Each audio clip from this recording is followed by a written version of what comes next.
Why, hello everybody, so welcome to another review as read. Today we'll be talking about The Last Stain in the Chaos War series by Douglas Niles. So, again, we'll go through the same process. We'll talk about the book, we'll talk about the pros, the cons, and then a conclusion.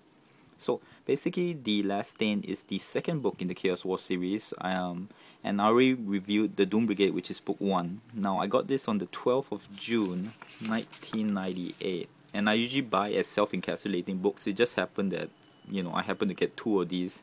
I didn't even know probably when I bought it that this was the second book in that series. So I don't have the third one, but like I say, I'm going to review these books as self-contained ones. But I already did a review for the Doom Brigade. You can watch that in my review as read playlist. So, what's The Last Stain about? The Last Stain is about basically the civil war between the mountain dwarves of Tobadin in the Dragonlance series. Of course, in the Chaos War.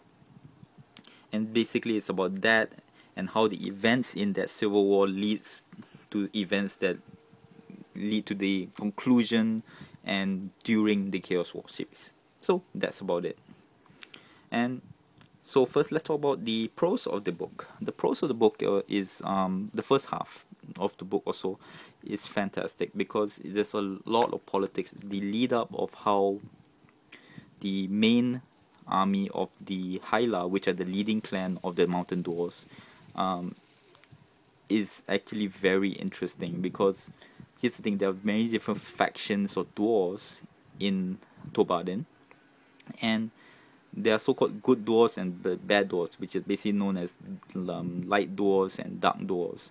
And so the current Thane, who is a representative for the one that's actually gone to fight in the Chaos Wars above ground, does he tell the Dark Dwarves that his army is not coming, the main army is not coming back, because the Dark Dwarves did not commit any of their forces to help fight the Chaos War. So again, it's very interesting. And on top of that, you got this side story at first, which is how Dark and Bellowsmoke, one of the Dark Dwarves leaders, is chosen, how their society chooses leaders. And that's also a fantastic side story because it's like they had to go through 7 contenders and they had to do it through any means possible but not get caught. Like someone they can murder, they can poison and all, but they shouldn't get caught. They'd be caught for cheating. And they even have this part where he actually cheats by magic. And even in that society, there is some honor in that. You don't want to cheat by magic because it's actually frowned upon except by one clan in the entire Tobadin, which is the Tewa, which are dark dwarves that actually use magic.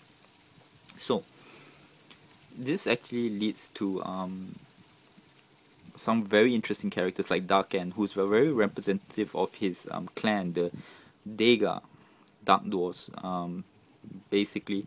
And not all the characters are very good, but there are some very nice characters in there. In fact, some of the cuter characters like the Gully Dwarves actually have very distinctive personalities, which are very fun to read whenever they pop up. Sadly to say, not all the characters are that good. Most of them I might find a bit bland. And also, I say if you wanted to learn if you had a D&D campaign or something and you wanted to clean the slate of all the history, this book actually teaches you a good way of how, because here's the strange part, the over-encapsulating story of this, it feels like, because if you know anything about Dragonlance, the dwarf clans have this interplay of politics and everything, which have led, by then I guess, by 1998 or so, had such a long, convoluted history that anyone who wanted to do anything, they had to look through years of work. And it felt like this is the way they clean the slate. All the dwarven clans are fighting and everything will be concluded. This is cataclysmic war and everything. Where all the dwarves had to learn to get along or not get along, whatever happens then at the end of the Chaos War series. So actually that's a very good one of learning a good way to clean the slate in an overarching story way.